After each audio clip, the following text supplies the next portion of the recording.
Hello दोस्तों, welcome back to fav channel for blaster. और मैं हूं आपका होस्ट अभी। एक साइडवेज दिन रहा, जिस तरह बिल्कुल प्रेडिक्शन थी वही चीज़ें रहीं, वैसे ही रहा मार्केट। और कुछ ऐसे मामला ज़्यादा हो नहीं सके, ऑल्दो के हमारे बहुत सारे टीपीज हिट हुए। मतलब टीपी से मुराद यही है कि एक बड़ी मूव तो नहीं आनी थी। देखिए, कल मैंने जिस तरह वीडियो के अंदर आपको एक फिनोमेना समझाया था कि most of the time what happens is के अगर इंट्रा डे बुलिश है और एज फोर बेरिश है तो फिर बड़ी मूव नहीं आती है। और यही कंडीशन जो है वो मतलब थी कि गोल्ड के अंदर इंट्रा डे वॉज बेरिश और एज फोर जो थी वो बुलिश हो रही थी, तो बड़ी मूव नहीं आई। लेकिन वही चीज़ है कि 43 के एसएल के साथ 44 के एसएल के साथ जो है वो सेलिंग करवाई थी, तो उसमें अच्छा खासा प्रॉफिट रहा। और 100 पिप्स का ही मामला था, वही चीज़ रही, साइडवेज मार्केट थी। ऑयल नीचे की तरफ आया, लेकिन ऑयल के अंदर जो है वो एज फोर के अंदर जब वो नीचे आया है तो एज फोर की एक सपोर्ट लाइन भी थी और एग्जैक्ट सपोर्ट लाइन के ऊपर हिडन बुलिश डाइवर्जेंस आ गई। तो इट स्टार्टेड प्लेइंग, ऑल्दो के ऑयल का जो है वो स्ट्रक्चर जो है, स्ट्रक्चर वाइज जो है वो ऑयल बिल्कुल बेरिश ही है। एज फोर के अंदर भी लोअर लोज का सेटअप बन रहा है। बेसिकली इंट्रा डे का जो पूरा एम फॉर्मेशन था वो पूरा हो गया है। और एज फोर का भी एम फॉर्मेशन जो बना था, जो सेलिंग सिग्नल निकला था, वो पूरा एम कंप्लीट हुआ और उसके बाद वहीं पे रिट्रेसमेंट एक्सपेक्टेड थी। यही मैसेज फ्री व्हाट्सएप ग्रुप के अंदर किया गया। बहरहाल एक छोटी सी सेल भी डलवाने की कोशिश की गई, जिसमें शायद अराउंड 30-40 पिप्स का एस एल भी हिट हो गया। तो लेकिन वही चीज़ है कि SLs are part of the game, ये चीज़ मैं समझाने की कोशिश करता हूँ। फ्री व्हाट्सएप ग्रुप के अंदर, free WhatsApp group it's totally free, 100% free है। हर कोई इसको ज्वाइन कर सकता है। खाली सिग्नल्स की तलाश में रहेंगे तो कभी भी इस फील्ड के अंदर लंबी कामयाबी नहीं है, लंबी रेस आप में आप रन ऑन नहीं कर सकते। इट इज़ ऑलवेज समथिंग कि आपको जो है वो लर्न करते रहना है। ऑक्टाफेक्स और एक्सनेक्स का आईबी लिंक वीडियो के डिस्क्रिप्शन में दिया हुआ है, और वीडियो उस लिंक के जरिए आप अकाउंट बना के you can be the part of that free WhatsApp group, you can be that. और वहाँ पर लर्निंग हो सकती है। अच्छा, एक और चीज़ है, ऑक्टाफेक्स का MT4 MT5 के ऊपर से 29 को टर्मिनल हट जाएगा, लेकिन एज इट इज़ जो ओपन ट्रेड्स हैं आपकी, वो ऑक्टा का जो वो है उसके ऊपर लॉग इन हो जाएगा। MT4 का आपका चाहे लॉगिन होगा और चाहे MT5 का होगा, वो आपको एज इट इज ट्रेड्स जो हैं वो आपकी शिफ्ट ओवर हो जाएंगी, तो आपको कोई मसले मसाइल नहीं होंगे, कोई परेशानी नहीं होगी। ऑब्वियसली देखिए, हम क्योंकि मैं भी जो है वो हम लोग अपने जो TAs बनाते हैं वो बनाते हैं हम ट्रेडिंग व्यू के ऊपर, और MT4 MT5 को just as a trading login use करते हैं। उसके अलावा और कुछ नहीं किया जाता कि आप उस पर ट्रेड ले ली, कर लिया। बाकी जो आपका TA है वो हमेशा ट्रेडिंग व्यू के ऊपर बनता है, ट्रेडिंग व्यू के टूल्स हैं। लेकिन बहुत सारे लोग जो कि मोबाइलों के ऊपर ट्राई करने की कोशिश करते हैं, ठीक है, if you can't afford it, तब तो मुझे एक बात समझ में आती है कि ठीक है यार, आपको उसकी मतलब बहुत ज़्यादा ज़रूरत हो सकती है और आपको मोबाइल पे ही काम करना है, मजबूरी बनी हुई है।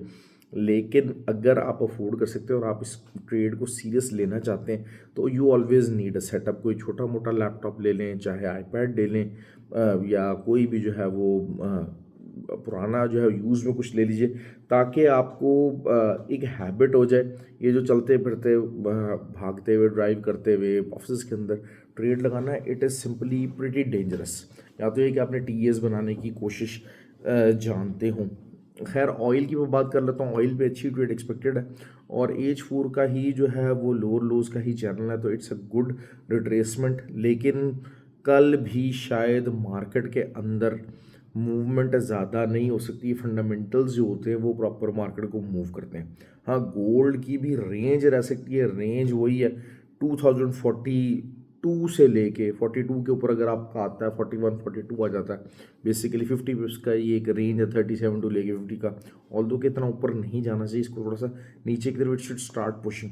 और 2020 यहाँ पर एक इसका TP1 एक सपोर्ट तगड़ी है, 2021 की एक सपोर्ट है, जहाँ से एक रिट्रेसमेंट आ सकती है। ये सपोर्ट किस टाइम टूटेगी, या आउटवर्ड ब्रेक होगा या डाउनवर्ड ब्रेक होगा, जिस टाइम के ऊपर आप समझेंगे कि हाँ जो है वो बहुत कोई न्यूज़ आ जाती है। हाँ, एज फोर में अगर 2020 के नीचे कोई कैंडल ओपन और क्लोज हो जाती है, तो फिर आप इसमें सेलिंग पूरी तरह से बैठ सकते हैं, क्योंकि structure wise as for bearish हो जाएगा। लेकिन ऑन द कॉन्ट्रेरी, अगर जो है वो 2041 के ऊपर जो है वो इंट्राडे क्लोजिंग आ जाती है, तो फिर 2063 इज़ द नेक्स्ट टारगेट। 50-52 को भी आप देख सकते हैं, लेकिन वही चीज़ है कि नेक्स्ट टारगेट से मुराद क्या है। अच्छा, एक और चीज़ है, एक और चीज़ मैं बताता चलूँ, आज चलिए ये पॉइंट आ गया।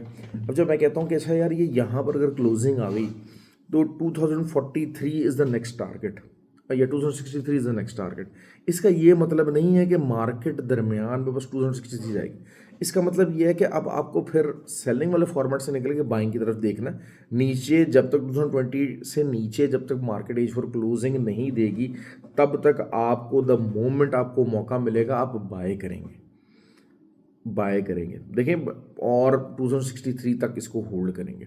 ये नहीं हुआ कि मार्केट नाक की सीध में 2041 के ऊपर इंट्राडे क्लोजिंग आ गई और मार्केट नाक की सीध में जनाब जाके 2063 को लगेगी, ऐसा नहीं होगा। आपको H1 के ऊपर और M30 के ऊपर जो है वो सपोर्ट्स और रेजिस्टेंस का वेट करना पड़ेगा। उन सपोर्ट्स के ऊपर अगर आपको बाय करना है, देखिए हमेशा से अगर आपको बाय करना है you have to look for the supports, और अगर आपको सेल करना है तो फिर आपको जो है वो जो रेजिस्टेंस है उसका इंतजार करना पड़ेगा। ये वाली पेशेंस आपको रिक्वायर्ड है। आप अच्छे लेवल्स के ऊपर काम करेंगे थोड़ा बहुत, हाँ, और every day is not Sunday, ठीक हो गया जी, या every day is not Friday. Actually Friday को हमारी तो मूव बहुत ज़्यादा बड़ी हमेशा फ्राइडे को ज़्यादातर आती है। तो लेकिन यही बात होती है कि मार्केट बहुत सारा टाइम साइडवेज मूवमेंट लेती है, और वो लोग जो साइडवेज मूवमेंट के अंदर भी अपना अकाउंट उड़वा लेते हैं, तो उनको सीखने की बहुत ज़्यादा ज़रूरत है। उनके लिए तो ये चीज़ हो गई कि जनाब उनको सीखना क्या कुछ है। उनको एक तो टेक्निकल सीखना, टेक्निकल से उनके अंदर पेशेंस भी ऑटोमेटिकली आ जाएगा। एक चीज़ होती है ना कि अच्छा यार पेशेंस मुझे दिखाना क्या है। एक तो मैं 6 घंटे 7 घंटे में मार्केट कंप्यूटर के आगे बैठा हूँ, वेट कर रहा हूँ। मैं कह रहा हूँ यार अच्छा मैंने 5-6 घंटे वेट कर लिया, अब मैं ट्रेड लगा लूँगा, यार मार्केट यहीं पे फंसी हुई है। ऐसा नहीं है। पेशेंस है, जो रेजिस्टेंस लेवल निकाली है उसके ऊपर सेल लगाने का। पेशेंस है, जो बाइंग लेवल निकाला है उसके ऊपर बाय लगाने का। वो एक दिन भी ले सकता है, 2 दिन भी ले सकता है, डेली में भी 1 से 2 ही मौके होते हैं अगर आपको ट्रेड करनी। हाँ, scalping it is something different, scalping, लेकिन स्कैल्पिंग के रूल्स हैं, आप उनको रूल्स को फॉलो करेंगे तभी मामला सही चल सकता है, वरना अदरवाइज नहीं है। दूसरा, बिटकॉइन ऑब्वियसली वही चीज़ है कि एक बुलिश मोमेंटम पकड़ा हुआ है बिटकॉइन ने, और रिट्रेसमेंट का नाम नहीं ले रहा है भाई, क्या किया जाए। Same goes with the Nasdaq ने असल चीज़ यही होती है कि अभी इस टाइम के ऊपर तकरीबन 18,008 को जो है वो पीएस किया। कोई या तो ये कि कुछ बहुत अरसे तक अगर आप 18,000 के ऊपर को प्रॉपर क्लोजिंग नहीं आ जाती, या ये जो एक साइडवेज चैनल बना है इसको ब्रेक नहीं करेगा अगर नास्डैक, तो फिर एक बहुत बहुत तेज़ी के साथ डंप आने के चांसेस हैं। क्योंकि हमारे ग्रुप के अंदर ही, फ्री व्हाट्सएप ग्रुप के अंदर बहुत सारी चीज़ें शेयर होती हैं, बहुत सारा डाटा शेयर होता है। तो उसके अंदर वो यही चीज़ें कर रहे थे कि जैसे टेस्ला वगैरह के स्टॉक्स हैं, Tesla is the best, second best tradable stock right now after नवेडा। तो वही बात होती है कि वो अब जो स्टॉक है वो सेकंड बेस्ट है, और अगर तो आप उसको देखते हैं तो it has been constantly going down.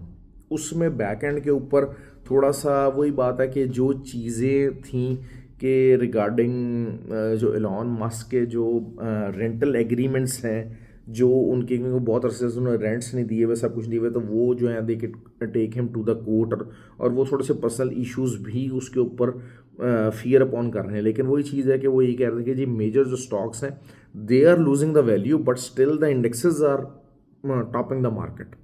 तो that is something pretty strange. Divergence है। होता क्या है कि एज अ कम्युनिटी अगर हम देखें 100 इंडेक्स की बात करते हैं तो 100 टॉप टेक कंपनीज हैं।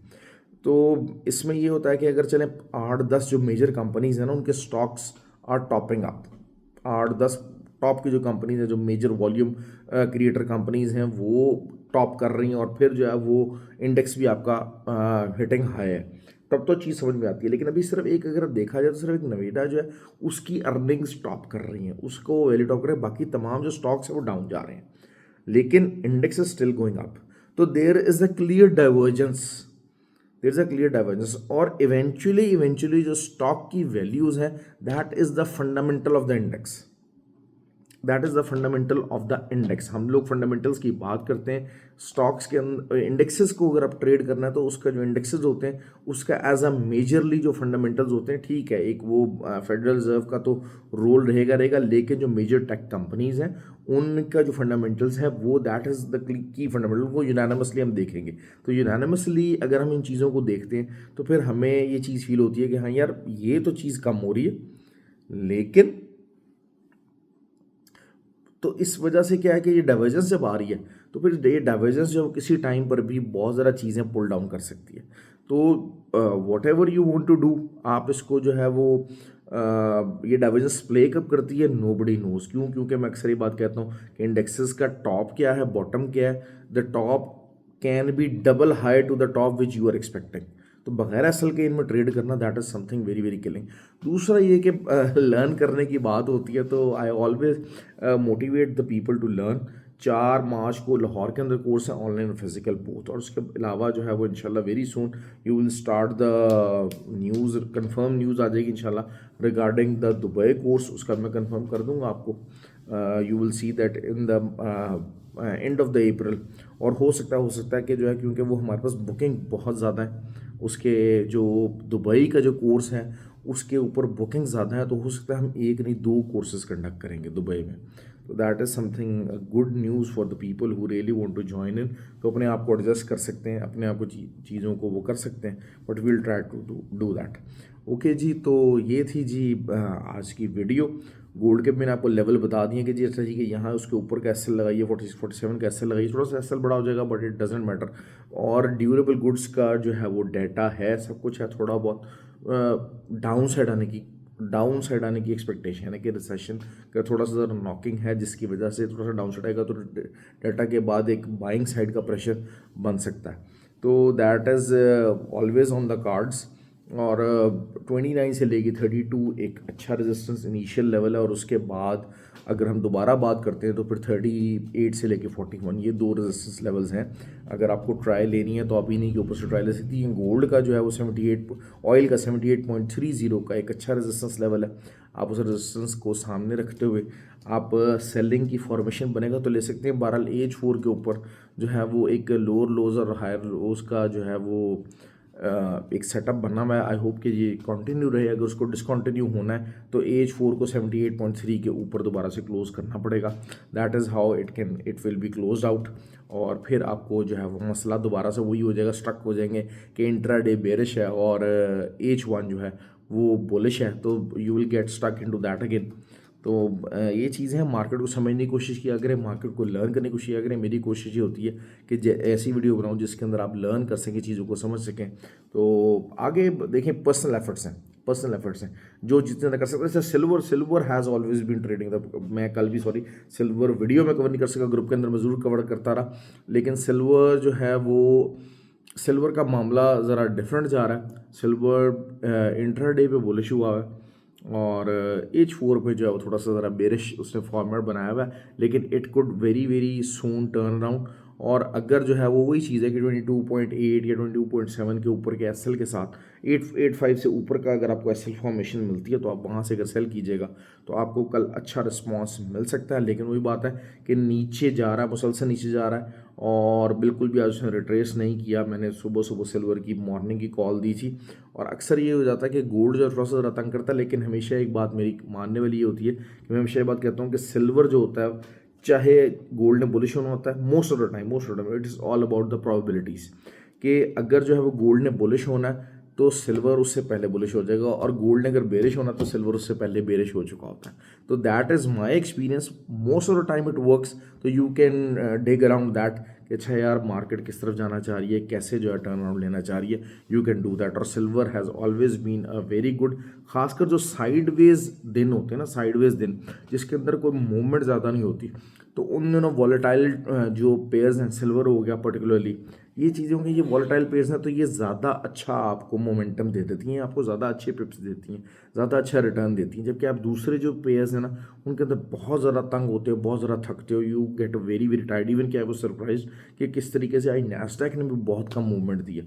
तो that is something very alarming, that is a very alarming buildup ठीक हो गया। इसमें या तो एक बहुत बड़ा डंप आ सकता है नीचे की तरफ जिसके चांसेस ज़्यादा हाई हैं, क्योंकि डाइवर्जेंस आ गई है, उसका जिक्र करता हूँ। लेकिन ज़्यादा से ज़्यादा क्या है कि आपको एक एसएल देना पड़ेगा 100-120 पिप्स का, तो आप इंडेक्सेस के अंदर एसएल देंगे, एक एसएल दीजिए, एक ट्राई कीजिए।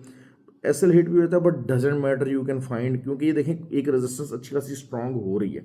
ठीक है, आप उसको, बहुत सारे लोग कहेंगे कि यार हाँ जी ये बुल फ्लैग बन रहा है, सब कुछ हो रहा है, बट बुल फ्लैग तो अगर हम देखते हैं वीकली को, अब हमने देखें अगर वीकली के ऊपर चले जाएंगे तो फिर बुल फ्लैग तो बहुत ही लंबा होता चला जाएगा। तो बुल फ्लैग को भी आपको राइड करना पड़ेगा, और जो वॉलेटाइल पेयर्स होते हैं उनका बुल फ्लैग भी अच्छा खासा प्रॉफिट दे जाता होता है। तो इस पॉइंट ऑफ व्यू से इसको देखिए। आई होप कि you will have a good profit and you will have a good learning अगर हो रही है तो एटलीस्ट प्लीज़ जो है वो लाइक और कमेंट जरूर कीजिएगा, because learning is the key. Learning के बगैर इस फील्ड के अंदर सर्वाइवल नहीं है। Always remember that. जो लोग भी इस फील्ड के अंदर लंबा रहना चाहते हैं, इस फील्ड को प्रोफेशनल बनना चाहते हैं, they have to have the learning techniques. Okay, ख्याल रखें अपना। Thank you very much.